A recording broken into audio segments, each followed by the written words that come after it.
मैं पहली बार आपके इस चैनल पे बताया हूँ अपना पूरा पता। लेकिन जब तक मांग पूरा नहीं होगा सर, ये आंदोलन अनवरत चला रहेगा और हम लोग यहीं बैठे रहेंगे। इसके बाद 10 तारीख को हम लोग विधानसभा में जाने वाले हैं सर। वो अभय तिवारी का पोस्टर देखिए सामने लगा हुआ है, जो इनको द्वारा बताया जा रहा है कि कई एग्जाम क्रैक कर चुके। जी, कई एग्जाम 10 एग्जाम कम से कम क्रैक किया हुआ है, सेंट्रल का भी क्रैक किया हुआ है सर, पैसे के दम पे। पैसे के दम पे। और नमस्कार, मेरी अभी मौजूदगी है जयपाल सिंह मुंडा स्टेडियम झारखंड में। जी हाँ, और यहाँ पे जो है स्टूडेंट अनिश्चितकालीन हड़ताल पे बैठे हुए हैं, भूख हड़ताल पे। क्या नाम हुआ आपका? मेरा नाम मनीष मिश्रा है और मैं चतरा झारखंड का निवासी हूँ। कान्हा चट्टी मेरा प्रखंड है और मिश्र रेड्डी मेरा गांव का नाम है। मैं पहली बार आपके इस चैनल पे बताया हूँ अपना पूरा पता। तो क्यों आप लोग यहाँ पे बैठे हुए हैं? सर, सारे छात्रों का दर्द है ये। हम लोग बैठे हुए हैं ना सर, ये दर्द है। हम लोग का डिमांड सर सिर्फ एक ही है, परीक्षा का अच्छे तरीके से लिया जाए सर, उसमें रिफॉर्म किया जाए सर, उसमें सुधार की जाए सर। हम लोग इसीलिए बैठे हुए हैं सर। हम लोग कोई पॉलिटिकल एजेंडा के लिए नहीं बैठे हुए हैं कि इस पार्टी को समर्थन करना है, इस पार्टी को नहीं समर्थन करना है सर। सरकारें कोई भी आए, लेकिन हमारा जो मेन एजेंडा है सर, एग्जामिनेशन में रिफॉर्म हो, सुधार हो सर। परीक्षाएं रद्द तो हो ही, मैं ये नहीं बोल रहा हूँ कि रद्द ना हो, लेकिन सर रिफॉर्म हो उसमें। इसके लिए हम लोग यहाँ पे एकत्रित हुए हैं। डर नहीं लगता है जंतर मंतर का स्थिति आप देखे? बिल्कुल नहीं सर, बिल्कुल डर नहीं लगता सर। हम लोग संवैधानिक तरीके के छात्र हैं सर, संविधान धाराओं को घोट के पीने वाले छात्र हैं सर। बाबा साहब भीमराव अम्बेडकर उनके मेंबर ने हमें इतनी शक्तियां दी है सर कि संवैधानिक तरीके से, शांतिपूर्ण तरीके से हम सरकार के ऊपर पूरी तरीके से दबाव बना सकते हैं। हमें संविधान पे पूर्ण रूप से भरोसा है सर। दिल्ली का जंतर मंतर पे जो स्टूडेंट बैठे हुए थे नीट छात्रा के लेकर के, वो लोग भी तो संवैधानिक तरीके से बैठे हुए थे। देखे नहीं सरकार किस तरह से हासिल किया वो लोगों के साथ? सर वो एक पॉलिटिकल क्वेश्चन हो जाएगा सर, और इस मंच के ऊपर मैं राजनीतिक जवाब नहीं देना चाहता सर, बिल्कुल नहीं देना चाहता सर। ये एक राजनीतिक क्वेश्चन हो जाएगा। अगर आप हमसे इस मंच से दूसरी जगह पर अगर ये सवाल करेंगे तो मैं उसे बहुत ही अच्छे तरीके से आपके सामने प्रस्तुत करूंगा। तो क्या आपको लगता है कि आप लोग जो बैठे हुए हैं धरना पे, तो यहाँ के हेमंत सरकार सुनेगी? बिल्कुल सुनेगी सर, बिल्कुल सुनेगी। कल ही हम लोग को बहुत ही खुशी का खबर मिला कि 5 जो हैं डेलीगेट, 5 जो हैं हमारी टीम यहाँ से जाएंगे, सरकार से बात करेंगे और अपनी बातों को रखेंगे। लेकिन सर एक चीज इसमें मुझे थोड़ा सा लगता है, बुरा लगता है।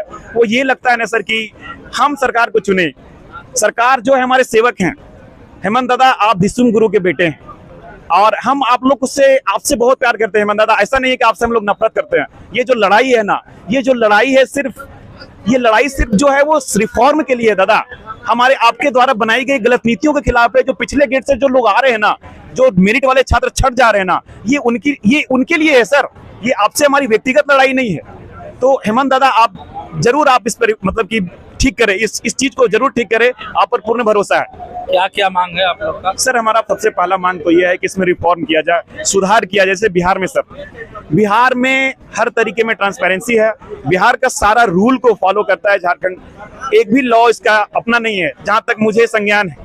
सर्विस का जो जितने भी सर्विस एम्प्लॉयर हैं उनका एक अलग से जो कोड है, वो सारा चीज जो है वो बिहार का फॉलो करता है। तो दादा एग्जाम वाला भी आप फॉलो कर लीजिए ना, ट्रांसपेरेंसी लाइए ना। हम आरटीआई करके जवाब मांगते हैं आपसे कि हमने मेंस में कितना क्वेश्चन को करा, कितने अच्छे तरीके से लिखा। दादा उसका तो जवाब दे दीजिए। जो हम लोग एग्जाम देते हैं उसको कम से कम वेबसाइट पे अपलोड तो कर दीजिए। यहाँ कटअप ही जारी नहीं होता है। जब सर आपका कटअप जारी नहीं होगा, आप क्या करेंगे बताएं? आप कैसे करेंगे? आपने गलती कहाँ करा है? आप क्या पढ़ना है, नहीं पढ़ना है, कहाँ पे जाना है? हम लोग ना सर लट्टू की तरह घूम रहे हैं और सरकार घुमा रही है सर। हम लोग कितने दिन से आप लोग यहाँ बैठे हुए हैं? सर अभी तो आज 13 दिन हो गया, लेकिन फिलहाल मैं 4 दिन से यहाँ पर हूँ, क्योंकि मैं तबीयत मेरा काफी ज्यादा खराब था और जब मैं कुछ ठीक हुआ तो मैं सर यहाँ पे आया हूँ। अभी मेरा दवाई पड़ा हुआ है बैग में, अभी तक दवाई खाया नहीं हूँ सर। अभी मैं जाके खाऊंगा।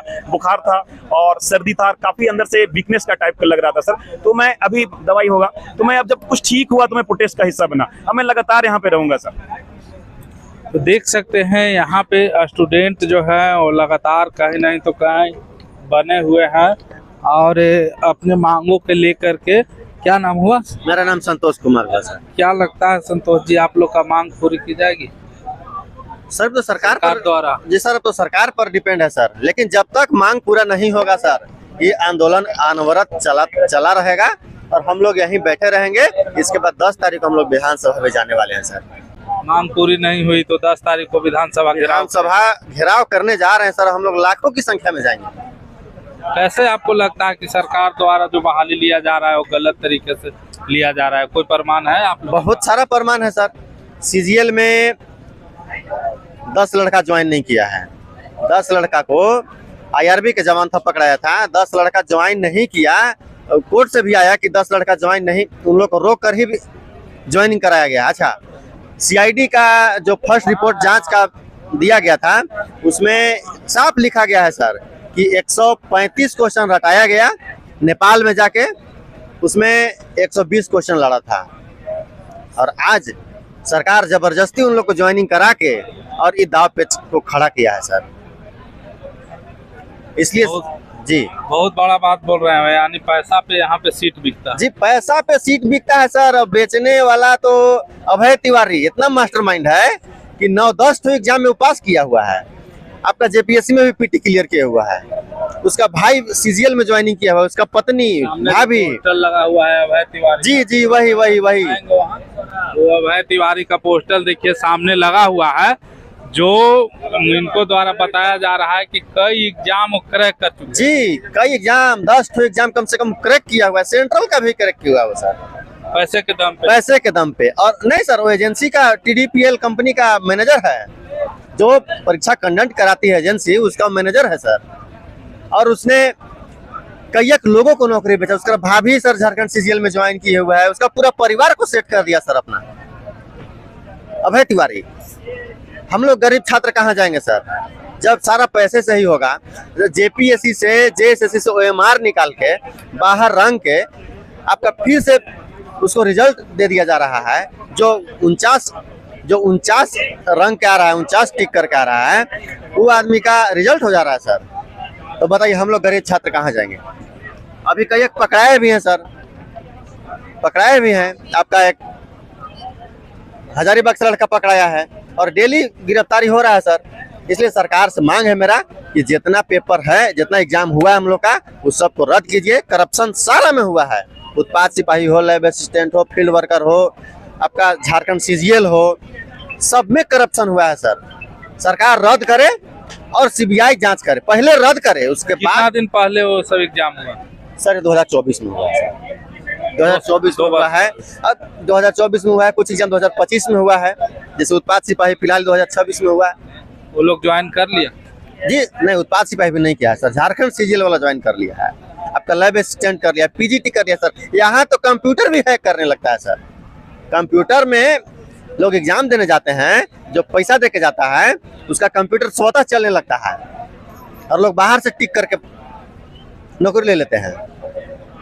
यहाँ एक से एक हैकर लोग हैं सर, और सारा का मास्टरमाइंड अभय तिवारी। तो देख सकते हैं ये जो बता रहे हैं किस तरह का धांधली जो है यहाँ एजुकेशन सिस्टम में चल रहा है। पढ़ने वाले युवा कहीं नहीं तो कहीं रोड पे घूम रहा है, और जो लोग बैक दरवाजे से पैसा दे करके, जिनका यहाँ लिंक है बड़े बड़े सत्ताधारी से, या जो एजेंसी एग्जाम लेता है उसका मैनेजर से या उसका स्टाफ से, जिसका संपर्क है, लिंक है, और उसके जेब में अगर पैसा है तो वो नौकरी में जा सकता है, उसको पढ़ने की कोई ज़रूरत नहीं है। ये जो है इस तरह का कारनामे कहीं नहीं तो कहीं स्टूडेंट को देखते देखते ये लोग कहीं नहीं तो कहीं अपना आपा खो दिए, तो ये लोग धरना प्रदर्शन। जी सर, हम लोग बर्दाश्त से बाहर हो गया है सर, तब यहाँ बैठे हुए हैं। छोटे छोटे आंदोलन में हम लोग को सरकार भगा दिया था सर। जैसे कार्यालय में कितना बार लाठी डंडा खा के हम लोग आए हुए हैं। कितना दिन तक बैठेंगे? ये तो अनवरत चलेगा सर, जब तक हम लोग का मांग पूरा नहीं होगा तब तक हम लोग अनवरत एकदम जीने मरने का कसम खा के आए हैं यहाँ। अब जो होगा अंतिम फैसला हो के जाएंगे यहाँ से लेकर। जब तक तोड़ेंगे नहीं तब तक छोड़ेंगे। जी, जब तक तोड़ेंगे नहीं तब तक छोड़ेंगे नहीं, अंतिम फैसला लेकर आए हैं। तो देख सकते हैं यहाँ जो है स्टूडेंट हैं, कोई राजनीतिक दल यहाँ नहीं है, कोई भी राजनीतिक दल का यहाँ बैनर झंडा नहीं है। यहाँ सभी दल के स्टूडेंट जो है यहाँ आए हुए हैं, और देख सकते हैं किस तरह से बैनर पोस्टर लगा करके यहाँ पे धरना प्रदर्शन किया जा रहा है। और इधर बगल में मंच बना हुआ है, अनिश्चितकालीन हड़ताल पे लोग बैठे हुए हैं, भूख हड़ताल पे। तो आप इसको कैसे देखते हैं, आप अपनी प्रतिक्रिया कमेंट बॉक्स में ज़रूर दीजिएगा। वीडियो को शेयर कीजिएगा ताकि सरकार तक या आले अधिकारी तक यह मैसेज जाए, ताकि इन लोग का बात पे संज्ञान लिया जाए और इनकी मांगे पूरी किया जाए। जय हिंद।